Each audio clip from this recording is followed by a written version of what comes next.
வணக்கம். இன்னைக்கு நம்ம என்ன ரெசிபி பார்க்க போறோம்னா, கேழ்வரகு சேமியா கேள்விப்பட்டிருப்பீங்க. அந்த கேழ்வரகு சேமியாவ வச்சு தான் நானு இன்னைக்கு நைட்டுக்கு ஒரு டிஃபன் செய்ய போறேன். அதுக்கு நம்ம ஃபர்ஸ்ட்டு ஒரு பேன சூடு பண்ணிட்டு, வெங்காயம் வதங்குற அளவுக்கு தேவையான எண்ணெய் போட்டுக்கலாம். கடுகு போட்டுக்கலாம். ஒரு 1/4 ஸ்பூன் கடுகு போட்டுக்கிறேன். கடுகு பொரிஞ்சதுக்கப்புறமா ஒரு 1/4 ஸ்பூன் ஜீரகம் போட்டுக்கிறேன். அப்புறம் ஒரு 1/4 ஸ்பூன் தாளிப்பு உளுந்து போட்டுக்கிறேன். கடலைப்பயிறு ஆப்ஷனல் தான். வேணும்னா போட்டுக்கலாம். இல்லைன்னா நீங்கள் மல்லாட்டப்பயிறு வேர்க்கடலை இருக்கு இல்லையா, அதை தோலை எடுத்துட்டு நீங்கள் அதை கூட கடலைப்பயிருக்கு பதில் சேர்த்துக்கலாம். நான் கடலைப்பயிறு சேர்த்துக்கிறேன். உங்களுக்கு கடலைப்பயிறு வேணான்னா நீங்கள் வேர்க்கடலை கூட சேர்த்துக்கலாம். இப்போ இதெல்லாம் நல்லா பொரிஞ்சு பொன்னிறமாக வந்ததுக்கப்புறமா ஆனியனை உப்புமாவுக்கு நாம் எப்படி நீட்டு வாட்டத்தில் கட் பண்ணி வைப்போம், அந்த மாதிரி நீட்டு வாட்டத்தில் கட் பண்ண வெங்காயத்தை நான் இது கூட சேர்த்துக்கிறேன். நான் ஒரு 2 வெங்காயம் சின்ன வெங்காயமாக பார்த்து மீடியம் சைஸ் வெங்காயத்தை நீல வாக்கில் கட் பண்ணி எடுத்துக்கிறேன். அதை நான் இது கூட சேர்த்துக்கிறேன். சேர்த்துட்டு நல்லா வதக்கி விட்டுருவோம்.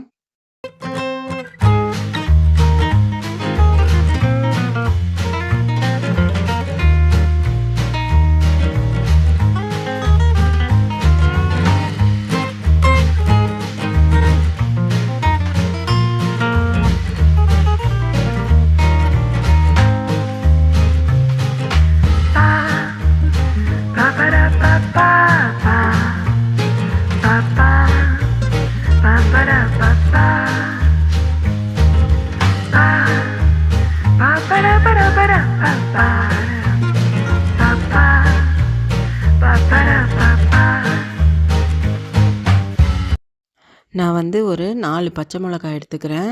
அதை கீறி அப்படியே இது கூட சேர்த்துக்கிறேன். இதையும் நல்லா வதக்கிக்கலாம். இது நல்லா வதங்கட்டும்.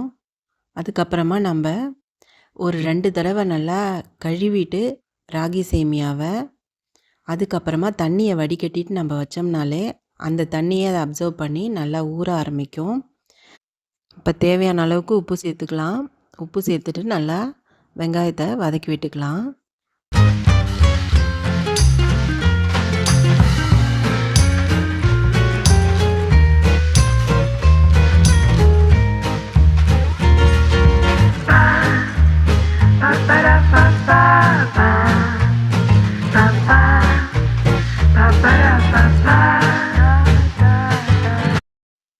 இப்போ நான் கருவேப்பிலை சேர்த்துக்கிறேன். இது கூட சேர்த்துட்டு நல்லா வதக்கி விட்டுருவோம். இதெல்லாம் சேர்ந்து நல்லா வதங்கட்டும். அடுத்தது நம்ம ஊற வச்சுருக்கிற சேமியா, அதாவது தண்ணியை வடிகட்டிட்டு வச்சுருக்கோம் இல்லையா, அது ஒரு 5லேருந்து 10 நிமிஷம் ஆகுது. இப்போ நம்ம அப்படியே எடுத்து இது கூட சேர்த்தோம்னாலே நம்ம வேக வைக்கணும்னு அவசியம் இல்லை. ஏன்னா ஏற்கனவே இது ரோஸ்டட் வெர்மிசெல்லி தான் இது. அதனால் நம்ம அப்படியே சேர்த்துடலாம். நீங்கள் வேக வச்சு அதுக்கப்புறமா இந்த மாதிரி உப்புமா செய்கிறதுனாலும் செய்யலாம். இல்லை நான் சொல்கிற எந்த மெத்தடில் செஞ்சாலும் செய்யலாம். இப்போ பாருங்கள், இந்த சேமியா அப்படி தான் இருக்கும். நம்ம நல்லா 2 தடவை கழுவிட்டு தண்ணி வடிகட்டிட்டு வச்சோம்னா இந்த மாதிரி உதிரி உதிரியாக இருக்கும். நம்ம அப்படியே இதை வெங்காயத்தோடு சேர்த்து லைட்டாக தண்ணி தெளிச்சிட்டு அப்படியே ஒரு திருப்பி விட்டோம்னா நம்மளுடைய ராகி சேமியா உப்புமா ரெடி ஆகிடும்.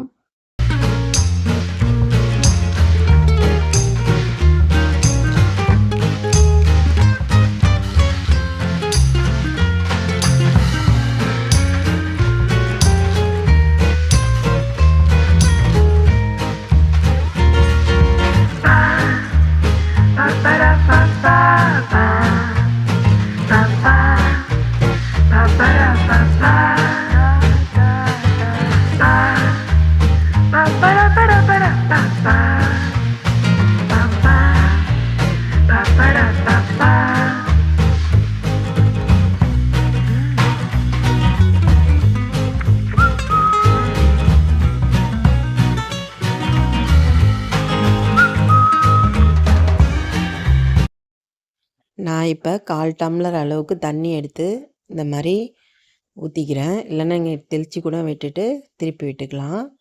இந்த அளவுக்கு தண்ணி போட்டு சும்மா லைட்டாக அப்படியே பிரட்டி விட்டோம்னாலே நல்லா உதிரியாகவும் இருக்கும், நல்லா சாஃப்டாகவும் இருக்கும் இந்த ராகி சேமியா.